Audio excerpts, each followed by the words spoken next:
ओम नमो भगवते वासुदेवाय नमः।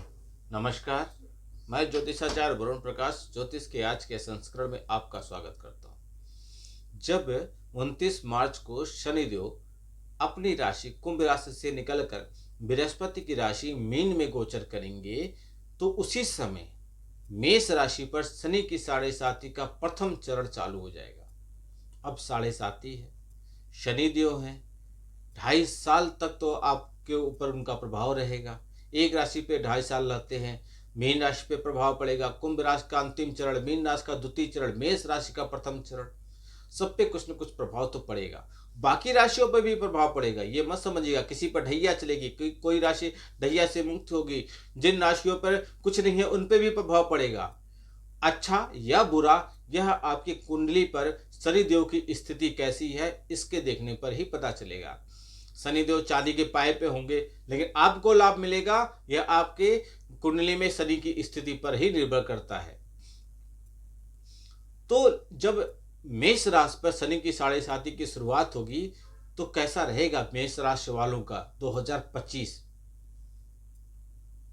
यह जानिए। 7.5 साल का मैं पूरा वीडियो बताऊंगा, लेकिन हर साल बताऊंगा। अभी ये 2025 का बताऊंगा आपको। तो यदि आपकी मेष राशि है तो 30 वर्ष के बाद आपकी लाइफ पूरी तरह से बदलने वाली है, बदलने का समय आ गया। वर्ष 2025 में आपके साथ बहुत कुछ होने वाला है। आपके लिए यह साल सबसे अच्छा सुनहरा रहने वाला है। इस साल ही नहीं बल्कि आने वाले 7.5 साल भी बहुत आपके लिए अच्छे रहेंगे। आखिर ऐसा क्या होने जा रहा है जिसकी वजह से मैं कह रहा हूं आपके लिए अच्छा होगा। आपने अब तक जो खोया है ना वह सभी आपको मिल सकता है। आपकी जो भी इच्छाएं अभी तक रह गई थी वह सभी पूर्ण हो सकती हैं, इच्छाएं पूरी हो सकती हैं। तो यह मैं किस आधार पे कर रहा हूं? तो सबसे पहला आधार है शनि का आपके कर्म क्षेत्र में उन्नति प्रदान करने का, या विदेश से आपको लाभ दिला देंगे। राहु मनचाहा धन और भौतिक सुख, केतु संतान सुख देंगे, और बृहस्पति सौभाग्य को जगाकर घर परिवार में सुख शांति और समृद्धि देंगे। कैसे देंगे? तो शनि का गोचर के बारे में समझिए, फिर जो राशि आपको लाभ पहुंचाएंगे उनके बारे में बताएंगे। तो वर्तमान में आपकी कुंडली में शनि 11वें भाव में बैठकर शुभ प्रभाव दे रहे हैं। वह भाव शनि का भाव है और यह लाभ का भाव है आपके लिए। यह थोड़ा बहुत तनाव जरूर दे रहे थे, लेकिन यह आपको लाभ भी दे रहे थे। 29 मार्च को जब शनि देव कुंभ से निकलकर मीन राशि में गोचर करेंगे, तब आपके राशि पर शनि के साढ़े साती का प्रथम चरण शुरू हो जाएगा। तब आपकी कुंडली के 12वें भाव में शनि का गोचर होगा। इस दौरान राहु और शनि की युक्ति 12वें भाव पर रहेगी, क्योंकि राहु यहां पहले से ही विराजमान है। 12वें भाव में शनि आपकी कुंडली के दूसरे भाव को देखेंगे, जो धन और परिवार का भाव है, और वहां पहले से ही गुरु विराजमान है, देवगुरु बृहस्पति वहां पहले से है। शनि छठे भाव को भी देखेंगे, और रोग और शत्रु भाव का जो भाव है, जहां गुरु की पंचम दृष्टि रहेगी और शुभ परिणाम आपके लिए देगी। इसके बाद शनि अपनी 10वीं दृष्टि से 9वें भाव को देखेंगे, जो भाग्य का भाव है और वह गुरु का भाव है। यानी हर जगह गुरु और आपके शनि को मिला जुला हुआ पाएंगे आप। यदि आप अपने जन्म स्थान से दूर रहकर कोई काम कर रहे हैं तो यह साढ़े साती आपके लिए वरदान बनकर आएगी, क्योंकि शनिदेव कर्म और लाभ भाव के स्वामी होकर गुरु की राशि और गुरु के 12वें भाव में गोचर कर रहे हैं। कर्म क्षेत्र में यह आपको ऊंचाइयों पर ले जाएंगे। आप कोई बड़ा निवेश कर पाएंगे। यदि आप शनि के मंद कार्य से परेशान हैं, पीड़ित हैं, तो यह मानकर चलिए कि आने वाला 5 साल, 7.5 का 5 साल बता रहा हूं, आगे का 2.5 साल बाद में बताऊंगा, आपके जीवन में सर्वश्रेष्ठ साबित होगा। आप पर शनि की साढ़े साती का प्रभाव 31 मई 2032 तक रहेगा। फिर मैंने आपको बताया था गुरु आपको सुख देंगे, तो कैसे देंगे वह समझिए। 14 मई तक बृहस्पति आपकी कुंडली के दूसरे भाव में रहकर छठे भाव को देखेंगे, जहां पर पहले ही शनि की 7वीं दृष्टि है, जिसे वे काबू में रखकर उस भाव को शुभ बनाएंगे।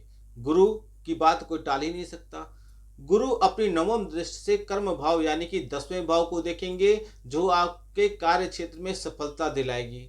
इसके बाद जब गुरु आपकी कुंडली के तीसरे भाव में गोचर करेंगे, तब वे पंचम दृष्टि से सप्तम और सप्तम दृष्टि से नवम और नवम दृष्टि से 11वें भाव को देखेंगे, यानी लाभ भाव को देखेंगे। यानी वे वैवाहिक जीवन, नौकरी, साझेदारी के व्यापार, पार्टनरशिप वाले जो व्यापार, भाग्य और धन की स्थिति को मजबूत बनाएंगे। गुरु की दृष्टि राहु और शनि को शुभ कार्य करने के लिए महत्वपूर्ण भूमिका निभाएगी। जिनका विवाह नहीं हो रहा है उनका विवाह हो सकता है।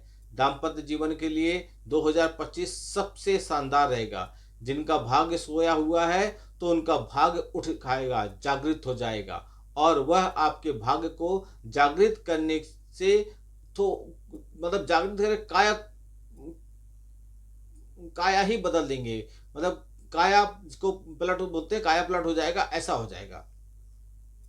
राहु आपको धन देंगे, वो समझिए राहु और केतु का प्रभाव कैसा रहेगा आपके ऊपर।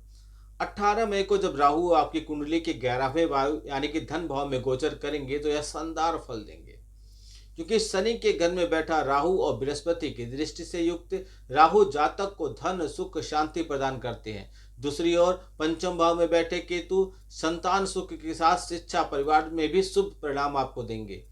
30 वर्ष के बाद कुंडली में ऐसी स्थिति आपकी कुंडली में बन रही है कि शनि आपका बाल भी बांका नहीं कर पाएंगे, वो घेरे रहेंगे चारों तरफ बड़े बड़े ग्रहों से, क्योंकि इसी दौरान 14 मई से आप पर गुरु की और 18 मई से राहु की कृपा बरसने वाली है। यदि साढ़े साथी किसी कारण से आपको परेशान करेगी तो यह मान लीजिए कि वह सिर्फ 29 मार्च से 14 मई के बीच में हल्का फुल्का परेशान करेगी। इसके बाद तो नहीं, बिल्कुल नहीं। राहु का गोचर आपके वारे न्यारे कर देगा। इंटरनेट, मीडिया, टेक्नोलॉजी से जुड़े हुए लोगों को राहु का गोचर वरदान के समान रहेगा। राहु आपकी धन की सभी समस्याओं को समाप्त कर देंगे। आप धन कमाएंगे और बचत भी कर लेंगे। तो ये 30 वर्ष के बाद ऐसा संयोग बन रहा है आपके ऊपर कि शनि का साढ़े साथी लगने के बाद राहु और बृहस्पति का प्रभाव इतना ज्यादा रहेगा कि शनि अपना प्रभाव दिखाई नहीं पाएंगे। मेष राशि वालों का अच्छा है, समय का लाभ उठाइए, भरपूर फायदा उठा के आगे बढ़ने की कोशिश कीजिए, योजना बनाकर कार्य करिए, सफलता निश्चित तौर पे मिलेगी। बशर्ते एक बार कुंडली में ग्रहों की स्थिति देख लीजिए कि कहाँ है आपकी कुंडली में राहु, केतु, बृहस्पति कहाँ है, शनि कहाँ है। आपका दिन शुभ हो। भगवान भोलेनाथ का आशीर्वाद आप पे बना रहे। नमस्कार। जय श्री राम।